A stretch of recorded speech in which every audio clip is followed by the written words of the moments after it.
In today's episode of Locked On Pistons podcast, we're joined again by James Edwards III, Detroit Pistons beat writer for The Athletic. You guys love these episodes. We'll be talking about everything from the Pistons' recent wins, Monty Williams, and some of the future stuff. Stay tuned for all of that in today's episode of the Locked On Pistons podcast. You are Locked On Pistons, your daily Detroit Pistons podcast. Part of the Locked On Podcast Network, your team every day.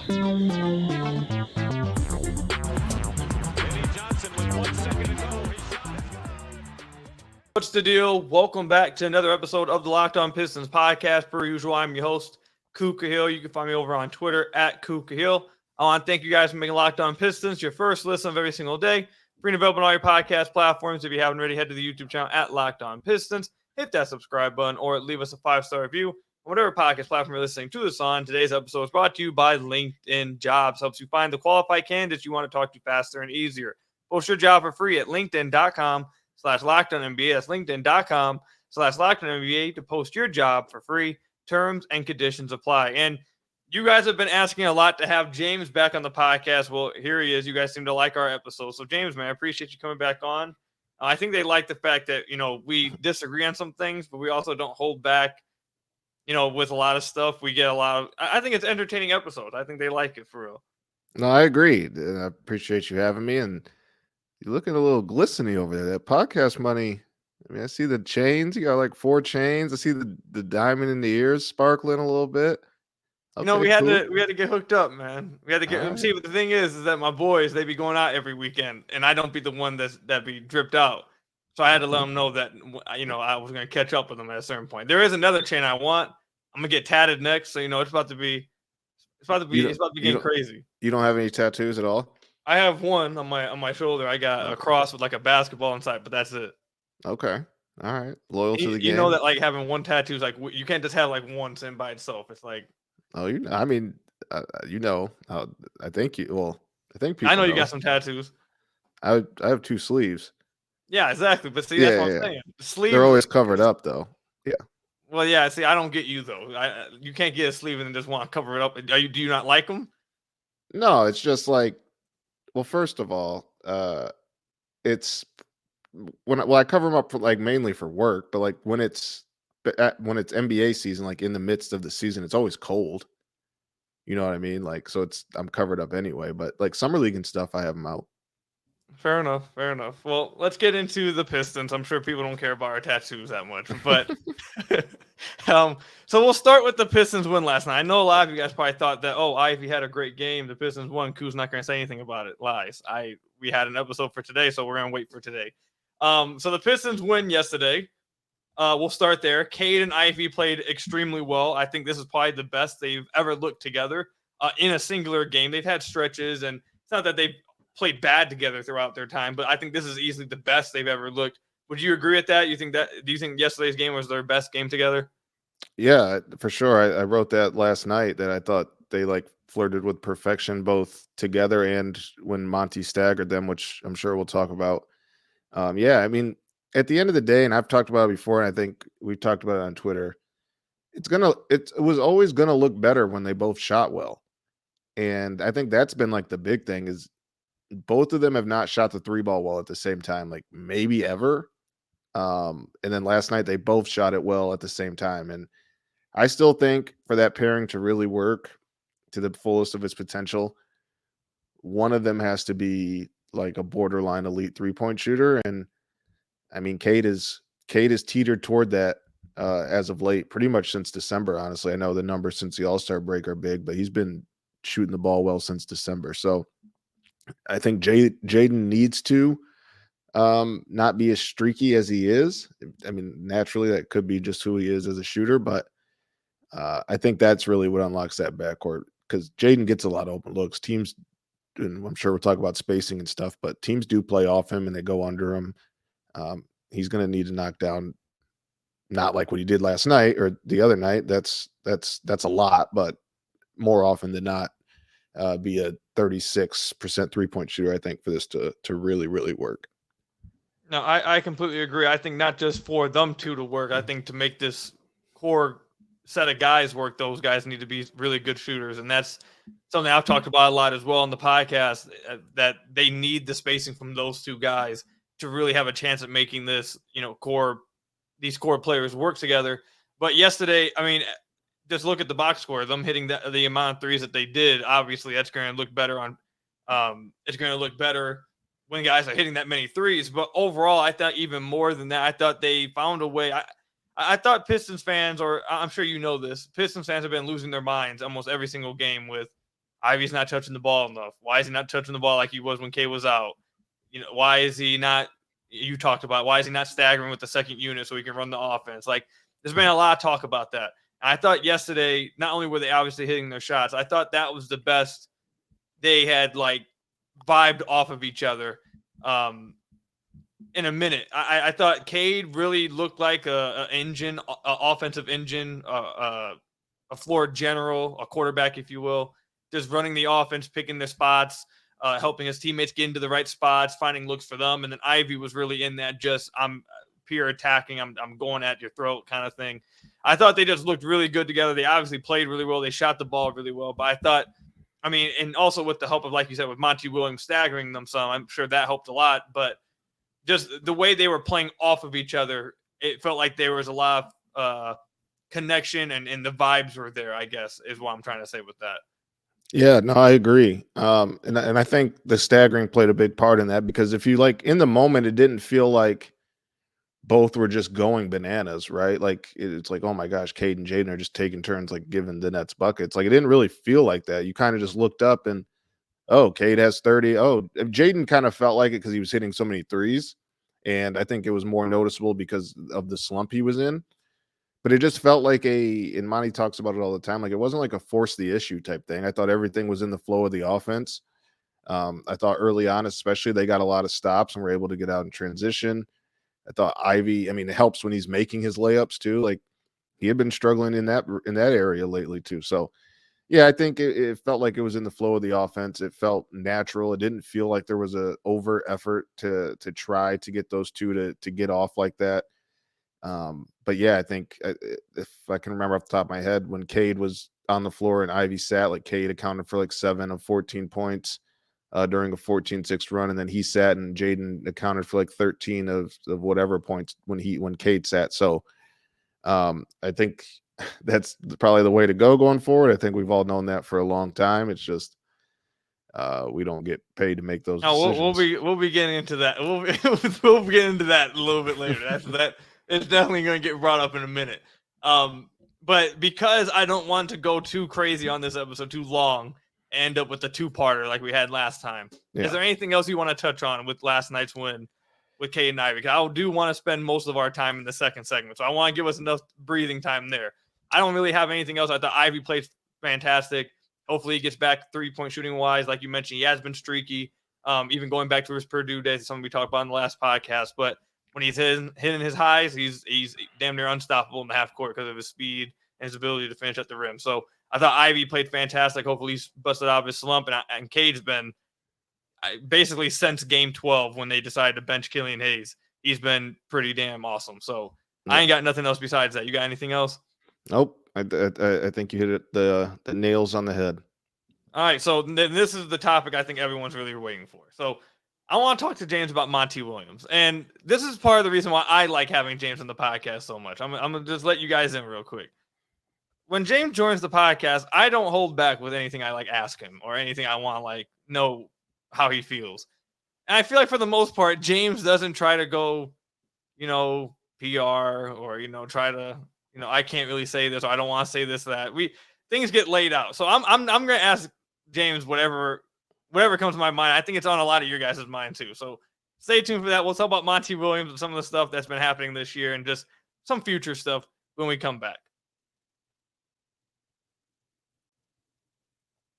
Our partners over at eBay Motors have teamed up with Locked On Fantasy Basketball host Josh Lloyd to bring you some of the best fantasy picks each week all season long. Whether you're prepping for a daily draft or scouring the waiver wire, every week we're going to provide you with players that are guaranteed to fit on your roster. So let's see what Josh has picked out for us on this week's eBay's Guaranteed Fit Fantasy Picks of the Week. One of the picks I really like here from Josh is Kyle Anderson. Because of the injury to Karl Anthony Towns, he's going to get a lot of minutes. Him and Naz Reid both, but Kyle Anderson, he's going to see his minutes increase a lot.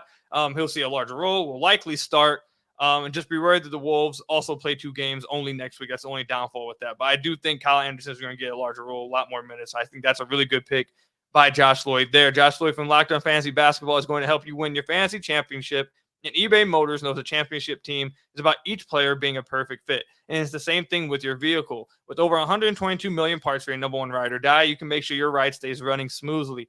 Brake kits, LED headlights, roof rack, bumpers, whatever your baby needs, eBay Motors has them. With eBay Guarantee Fit, it's guaranteed to fit your ride the first time, every single time, or you'll get your money back. Plus, at these prices, you're burning rubber, not cash. Keep your ride or die alive at ebaymotors.com. eBay Guarantee Fit, only available to U.S. customers. Eligible items only. Exclusions apply at ebaymotors.com. So I want to thank you guys again for making Locked On Pistons your first listen of every single day. We're free and available on all your podcast platforms. If you haven't already, head to the YouTube channel at Locked On Pistons. Hit that subscribe button or leave us a 5-star review on whatever podcast platform you're listening to this on. That's another great way to support the podcast. We were just, in the last ad, we were talking about cars, with eBay Motors. James, you see I got my car stolen like this morning?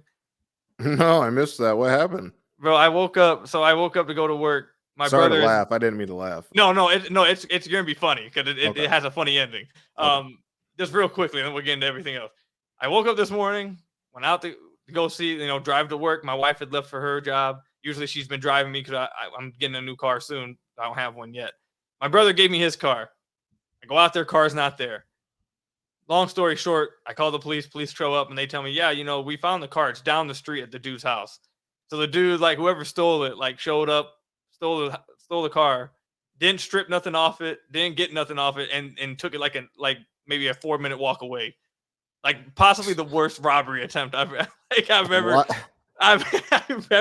ever witnessed. They were like, you can just walk here if you want and take it back. I was like, sure, I'll come get it. Did they find the guy? Nah, they didn't. It was in front of his apartment complex. So wherever they took some DNA or fingerprints. So they said they'll try to look for him. But I mean, I was like, well, why are you taking a car and then driving it 3 minutes away? What's the point? Yeah, that's nuts. That's low key got to be a great feeling though. Thinking your whole day is about to be ruined. You just lost a car and then no, it's just down the street. Oh yeah, it was going to be a rough day if that didn't happen. I'll tell you that much. But well, I'm glad you got it. Appreciate you. And if the person who stole it happens to listen to this, you're an idiot. But anyways, all right. So there's so many ways we can go with this, and there's so many different directions I want to ask you about on the podcast. Me and you have talked about this on Twitter. We've talked about it privately. We've talked about it at Piston games. So there's so many ways I want to go with it. But the first route I want to go is this, and we'll try to get to all of them before we get to 2 hours long on the podcast. First route I want to go is this. I know that you're a big Isaiah Stewart guy. Mm-hmm. I get it. I understand. Well. Go ahead. I feel like this would get lost in the sauce. The way people talk about him makes me sound like I think he's an all NBA player. There's people, as you see on the app, that think he shouldn't be in the NBA, which is absurd to me, right? Every good team in the league wants him. There's a reason, and he impacts the team. The issue with Stu, and I think it's primarily with young fans, is how he looks, the aesthetic of how he plays. I think that's it. I think people just oh, he doesn't jump high or run fast. He's a little stiff. He stinks. It's ridiculous. So it makes me sound like I think he's a future all NBA player. That's not it. I just think he's a good NBA player. He's going to be good. He's fine. He's Cade's age. All right. Fair enough. But this is the route I wanted to go with it. Mm-hmm. So they've decided to start Isaiah Stewart after starting the Cade, Ivey, Simone, Asar Duran group, which had played tremendous together. It was their best line. It is currently still their best lineup of any lineup that's played over 100 minutes together. Still their best lineup. I believe it has a plus 3.8 net rating right now. I never felt in the moment that group played tremendous. Did they play? I thought they played good. Tremendous was a little strong to me. Fair enough. Tremendous compared to the rest of the 100. All right, that's fair. That's the fair. Rest of the lineups that's played 100 minutes. So that's fair. Yeah. So this is how I look at it, and I'll let you go. Mhm. I said this on the podcast. This is how I go about things. Does it pass the process test? Like, does it make sense? Does the logic behind it make sense? And then you can see if the results actually play out. Like, for example, there are some things that have bad process and have good results that you probably shouldn't do again just because they had good results one time. It's not sustainable. If it has good process and it has maybe a bad result sometimes, or a bad result the first time, you can at least say, okay, it had a bad result the first time, but logically it makes sense. You can see that, that's how I look at things. So with the first starting lineup that I mentioned, I look at it process-wise, and logically it's, okay, you have two non-shooters. You're using a SAR and screen and roll game more. You have a movement shooter in Simone, and you're really relying on Ivey and Cade to space the floor and tries to give them more driving lanes. That would make sense to me. And then actually they were pretty good defensively as well. I believe they were hovering around a top 10 defense with that lineup on the floor. With this starting lineup the Pistons currently have, it doesn't pass the process test to me because you basically got three guys on the floor that, while Isaiah Stewart does shoot well, defense, I believe Monty even spoke about this like yesterday, I think, that teams are leaving him open still. They'll rather him take a three than someone else or give up a Cade or Ivey drive. So it doesn't make much sense process-wise to me. And then if you go like numbers-wise on the season, the three guys, and Isaiah Stewart, Jalen Duren, and Asar Thompson, they've played 313 minutes together. That trio is a minus 8.71 on the floor. The five-man unit of Isaiah Stewart, Ivey, Duren, Asar Thompson, Cade is a minus 8.43 net rating on the floor. So with that said, my question, I know this is a long way of me getting here. And if you want, you can give your opinion, obviously, in the starting lineup as well. The long-winded question I'm trying to get to is, does Monty Williams look at lineup data? Do you guys know because I know in the offseason it was something that Pistons fan, he said a comment in the offseason. I don't remember what the exact comment was, but I had a lot of people feeling like, oh God, he's not really into analytics, blah, blah. So I guess that's my question. Has he spoken about analytics at all? Do you hear anything about that? Is it something they look at, or what's the deal there? And obviously, like I said, you can give your opinion on the lineups as well. Like, I know he gets analytic, like he gets stuff sent to him every day. I don't know specifically if it's lineup based. I feel like I've heard him mention like certain lineups have been well analytically, but don't hold me to that. I mean, yeah, listen, like there's analytically, like there are better things that they can do for sure. My question to you is, do you have the lineups in front of you? Or I do, yes. do you have the ones that, do you just have ones that go against that say Stu stinks? Or do you have multiple? Okay, that's my fault. Actually, you know what? You're right. That's my fault because the lineups with Stu on the floor and Asar off are good as well. Like if you take Asar off and put Simone on there, it's good lineup. That's what I was going to ask you. What is the Stu at the 5 with Simone look like? I can look that up right now for you. At the 4, because then I want to ask you, why aren't people saying the same thing about? Because I know they're good. I just don't know how many minutes they played. Because then my question is, why are people not asking the same questions about Duren? So the minutes so actually you're talking about Stu, Duren, or no, you said Stu at the 5. My fault. Stu at the 5 with Simone, which I think are very limited minutes, but I think they're like very good minutes. Like something I'd want to see more of, to be honest with you. So I can get that up for you right now. But I think to answer the question real quick while I get this data up here, to answer the question, I think is, I don't think people, to be honest, I don't think people are really thinking about getting rid of Duren. I think a lot of people are looking at it as either Stewart or Sar. And the process there goes, Asar is higher on the priority list. He's a core 4 member. He then takes priority over that. So therefore, if the lineup's working with him, you take that priority over. I get that. Yeah. I'm not arguing that. I get that. Right. So to me, and I know the numbers don't back it up, but it's kind of like an eye test thing in certain situations. When they start games, I think they've been pretty good defensively. I think they do, like maybe their second stint in the first half doesn't go as well, so it kind of dilutes the numbers. They can't finish, so that stuff happens. But I do think they start halves well with that group defensively. And if that's like what you want to do and you're trying to build an identity, like I'm not mad at it. Like, listen, at the end of the day, the season is done, right? But I also think that there's this Nomer that like Cade has been struggling with those guys starting. Like we've just both said that Cade has been ridiculously good. He's still finding ways to score. Him adding the 3 ball has significantly helped negate any spacing, right? So I think a lot of people, and I know a lot of your what's the word? A lot of your concern is rooted in doing what's best for Cade, right? Like it is what it is. But also I think we're just simply ignoring that Cade's been really good playing with those guys, right? Like he's been fine. Like, could it be easier on him? Sure. Like, of course it can be. But we're not talking about a guy that is absolutely like struggling with this lineup in there. He's really freaking good, and it's because he's gotten better. The 3 ball's falling, like that's massive for him. So I understand the logic of Simone starting over Cade or Simone starting over Asar or Stu. I'm not arguing the logic of it. But I also think that it's important to note that the team rebounds better when both of those two are on the floor. I still think Stu is 1B, best defender on the team.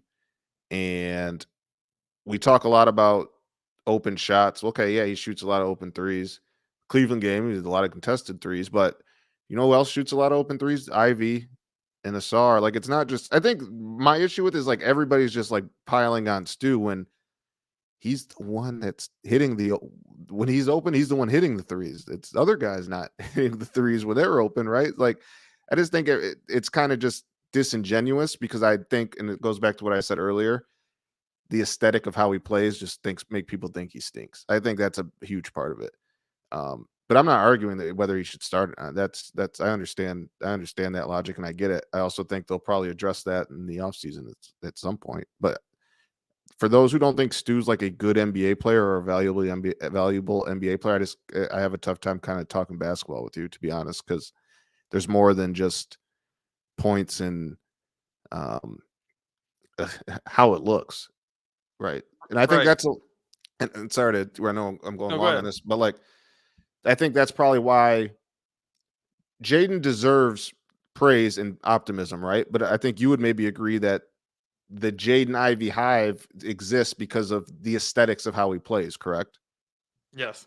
So it's the opposite for Stu. So that's just kind of what I'm saying. I just think it's a little, anybody who just dismisses him as an NBA player is absurd. It's absurd to me. And that's a lot of where my, I guess, confrontation on the Stu subject comes from. It's not saying he's going to be a future all NBA player, or I think he should for sure start. It's like, if you don't think he like is a valuable NBA player, I think you're like, it's hard to have a basketball conversation with you. All right. So first of all, I agree. He's not a bad basketball player. I don't think he's as good as some people think he is, but he 100% is not a bad basketball player. He's a good player. Yeah. This is the thing that makes it like even more confusing for me.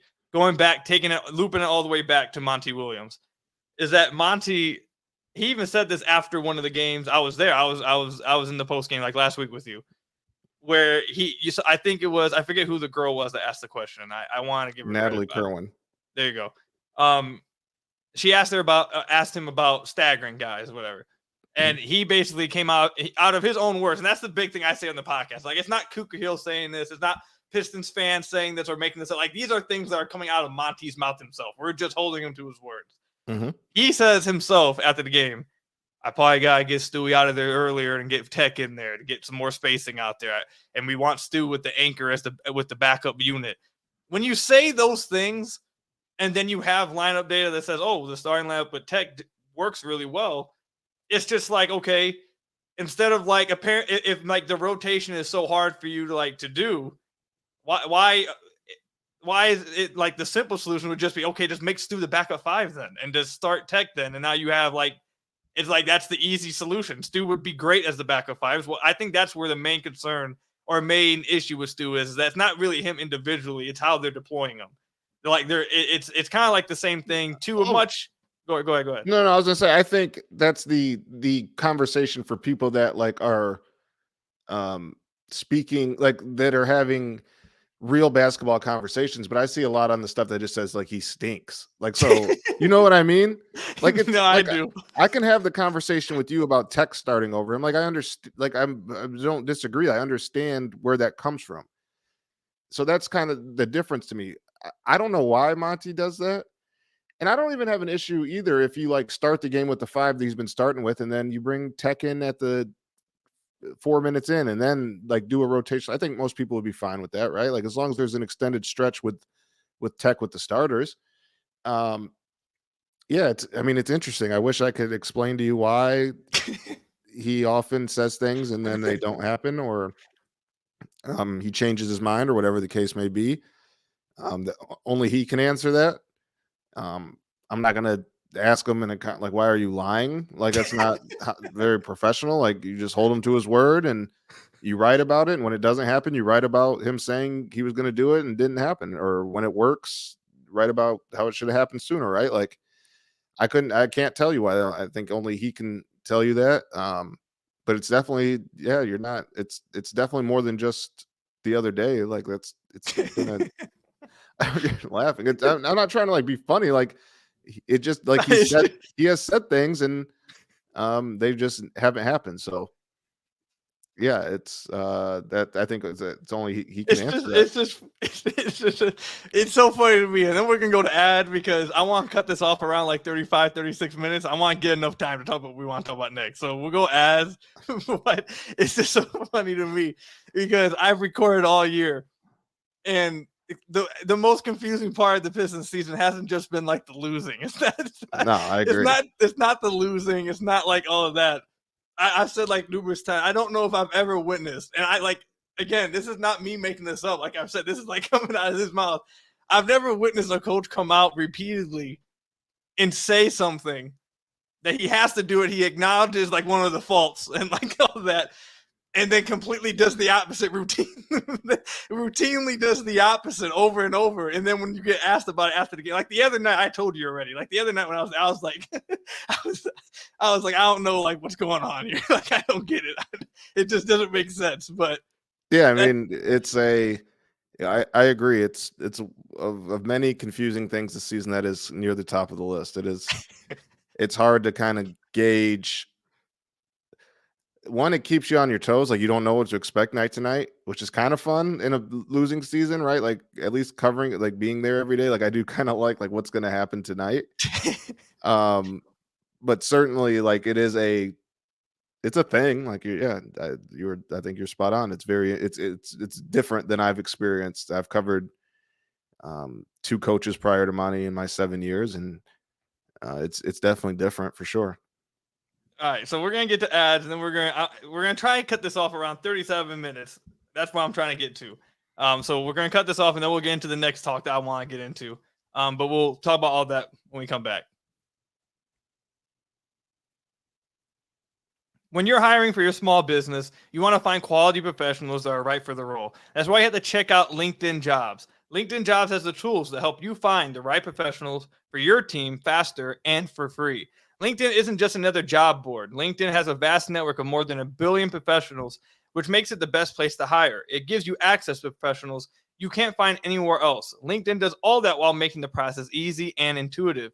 Hiring is easy when you have that many quality candidates. So easy that, in fact, 86% of small businesses get a qualified candidate within 24 hours. LinkedIn Jobs knows that small businesses are wearing so many hats and might not have the time to hire or the resources to hire. LinkedIn is constantly finding ways to make the process easier. They even just launched a feature that helps you write job descriptions, making the process even easier and quicker. And 2.5 million small businesses use LinkedIn for hiring, and none of them regret it, I promise you. Post your job for free at linkedin.com/LockedOnNBA. That's linkedin.com/LockedOnNBA to post your job for free. Terms and conditions apply at linkedin.com. All right, so we're just gonna screw the intro into the third segment. We're just gonna get right into it. Wait, before you get going, I love how I asked you to find a statistic on something and you just my fault. I literally have it right here. No, I swear to God, I have it right here. Right. My fault. So they played Isaiah Stewart and Fontecchio have played 27 minutes together without Duran. Now that is a small sample size, but they are plus 20.3. So in those small minutes, they do. I'm just dominate. saying, nobody tweets all day about wanting to see more of that. That's all I'm saying. There is a small hive. There is a small hive of people that I've come into contact to that do say, well, why are you benching a Sar Stu? You should just bench Duran and just start Stu at the 5. That has started to happen as of late. I won't lie. What are your thoughts on that?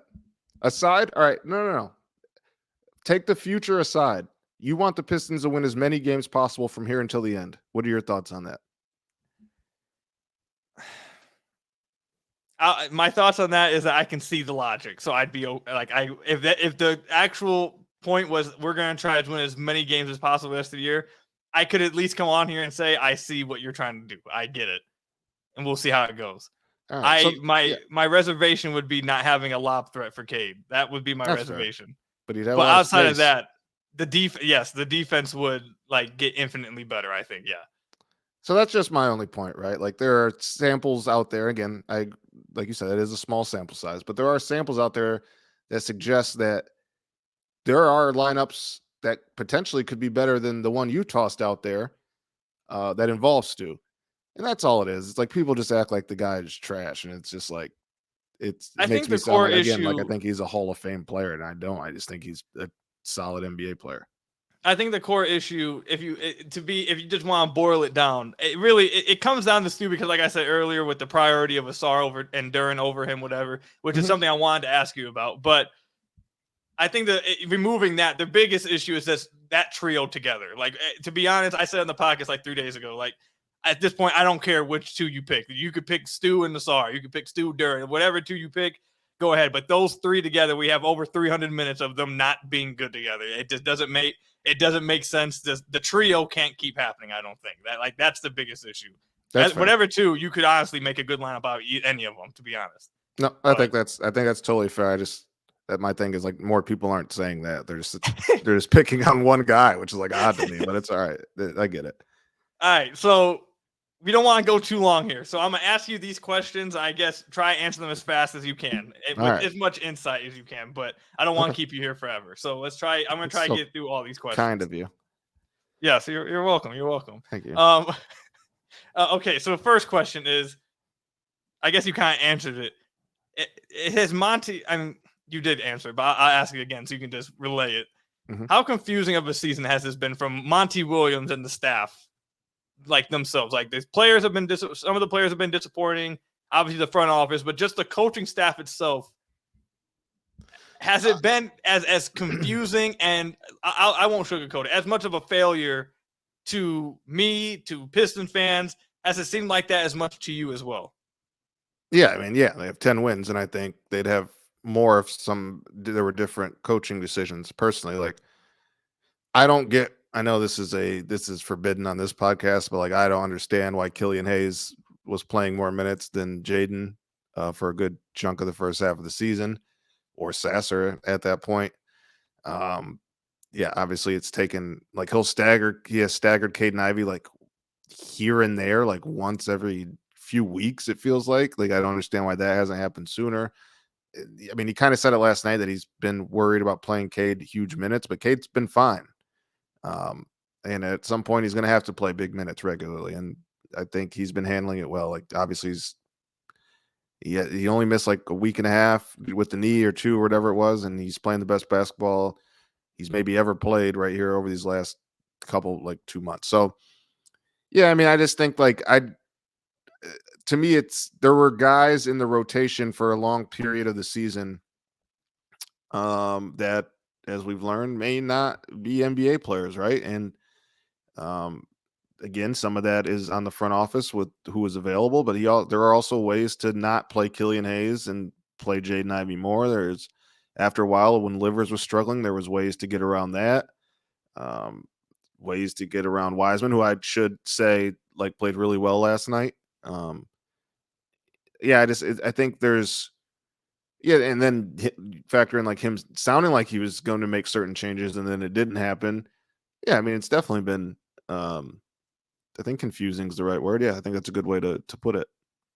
All right, the next question I ask is it wrong for anyone to be asking for him to be losing his job after this season?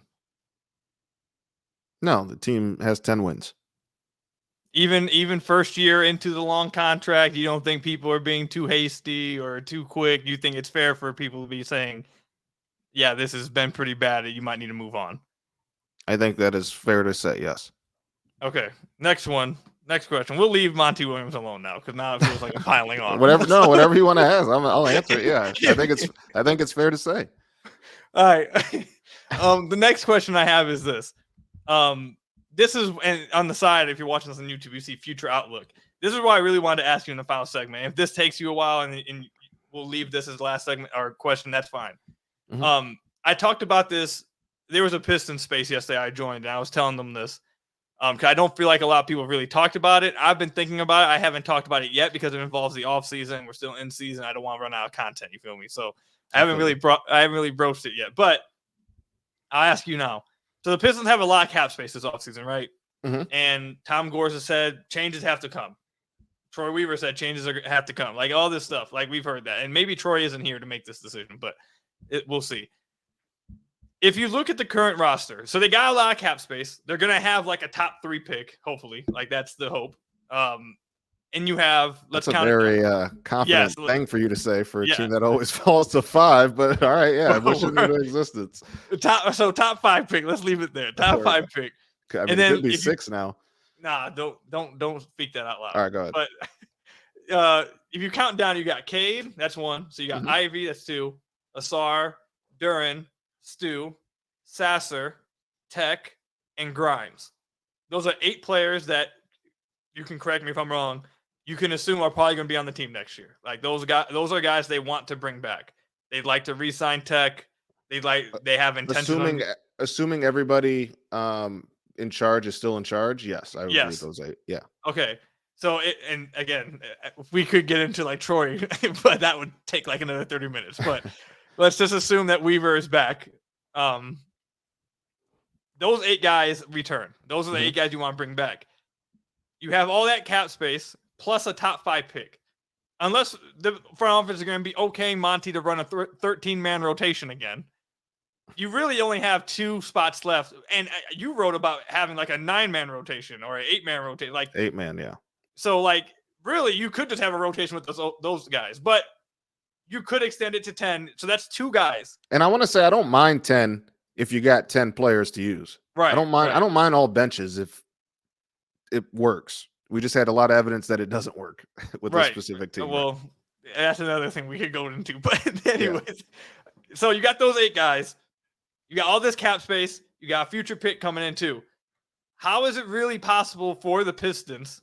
Is this something that you've thought about? How is it possible for the Pistons to really make big changes to this team with only 2 spots really in the rotation available, with one of them probably being your top 5 pick, and you got all that cap space? So how are they going to improve this team? Basically, it sounds like there's a likelihood that, I don't want to say they're running it back, but like it seems like there's a large chance that they're running it back unless they make some moves involving some key players. So what's your thought on everything I said right there? And then we can wrap it up. I know I went too long and I'm wanting to let you out.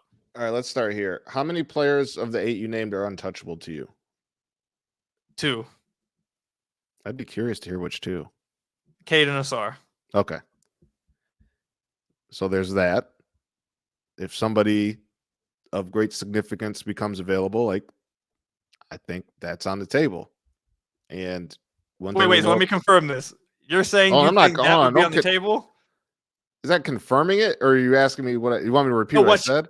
No, yeah, what you think? You think like you're saying? I wouldn't be surprised if the Pistons at some point traded one of their core 4 or 5 pieces. I wouldn't be surprised. You think Weaver would do this?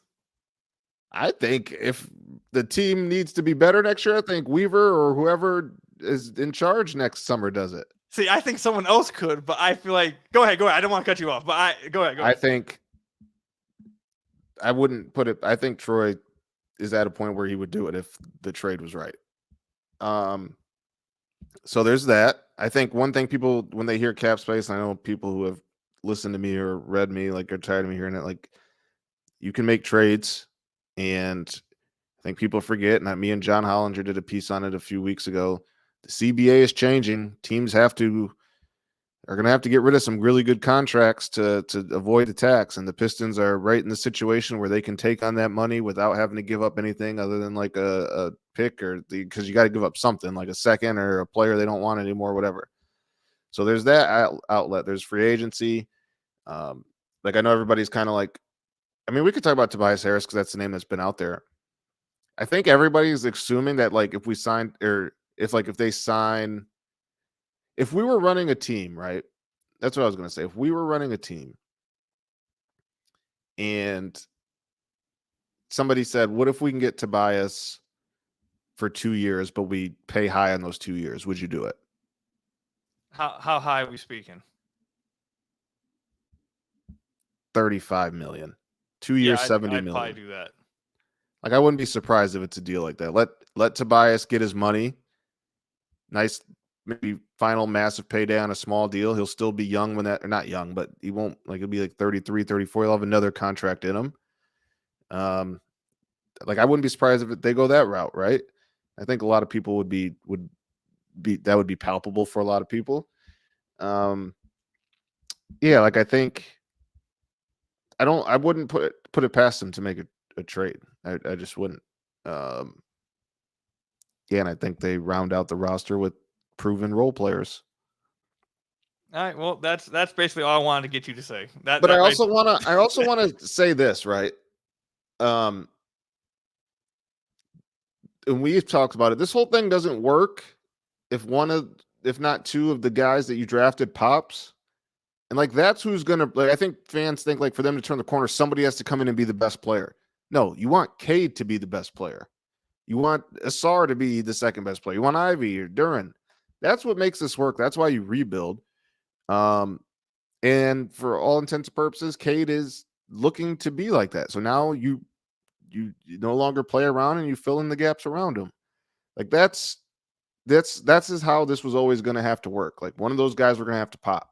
You didn't like, yeah, if you can bring in Kawhi Leonard, of course you do that. But like realistically, you look at Oklahoma City, you want Cade to be Shea. You want him to be the guy, and then you piece around that. Like that's what this is about. You don't need to bring in somebody who's more proven than him or more on a higher star status than him to make this work if you believe in him. And I think most of us now, I think there are no questions regarding Cade and what he can be. So I think that's a big thing. One thing I want to ask you, I'm curious, because you were a proponent of them spending money this summer. Now seeing that the Rockets are going to be fishing with the Pistons at the same time, how do you feel about, like, do you think that maybe I know the process of watching the Rockets was probably a little bit better for Rockets fans than Pistons fans this year, but at the end of the day, they're going to end up both at home come April 10th. So if you would have known that at the beginning, there we go. Here's a question. If you would have known last summer that the Rockets were going to spend as much money and they did, and the Pistons wouldn't spend money, but both teams wouldn't make the playoffs, which one would you have signed up for? You better not lie. So look, this is the thing. It's like it's not a simple yes or no answer though. It's tough. Right, but that's where your basketball fan comes into play because you want to be able to like root for your team more. You want to win more than once a month. You want me to tell you what it is? You want me to tell you what it is? Go ahead. I'll tell you what it is. You kind of hit on it earlier, man. I want Cade to thrive. I think Cade could be amazing. So my issue was, I think if the team would have gotten better players around him, and he would be even better. You said Cade has been amazing. Yeah, but I think he would be even better if he had better pieces around him.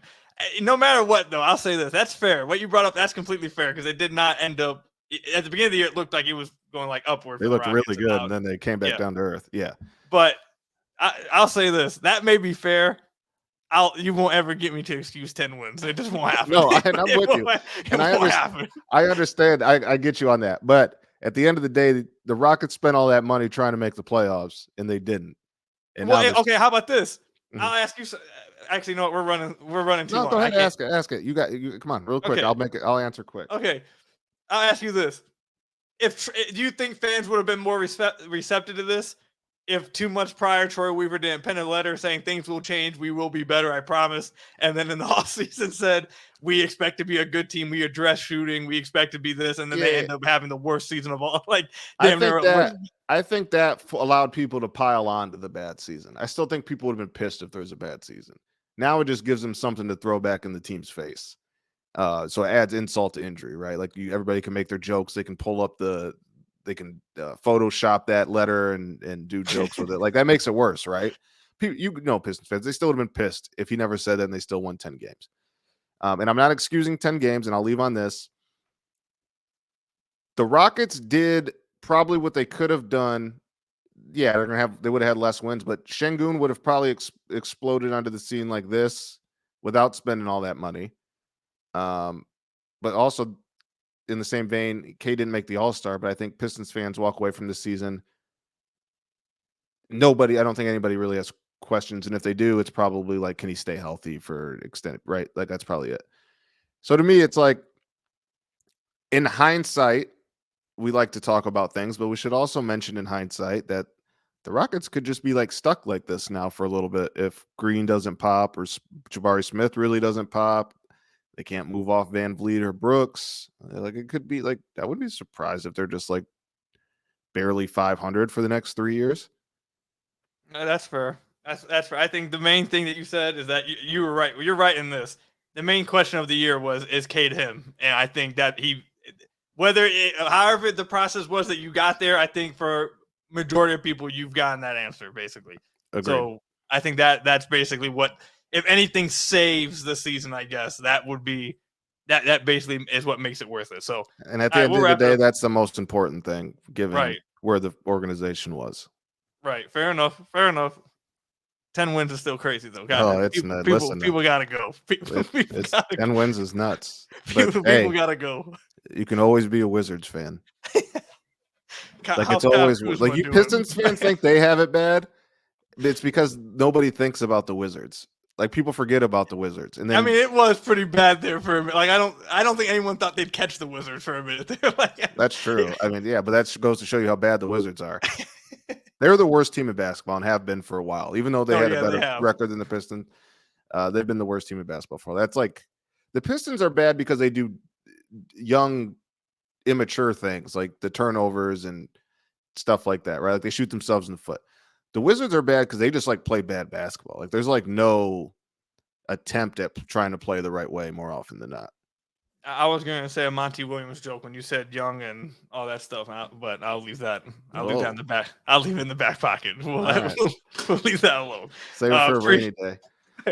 I appreciate you, James, coming on, man. I'm sure everyone will love this one. We ran a little bit longer even still, but it's tough, man. But appreciate you coming on, man. Appreciate you guys making Locked On Pistons your first listen of every single day. Hit that subscribe button.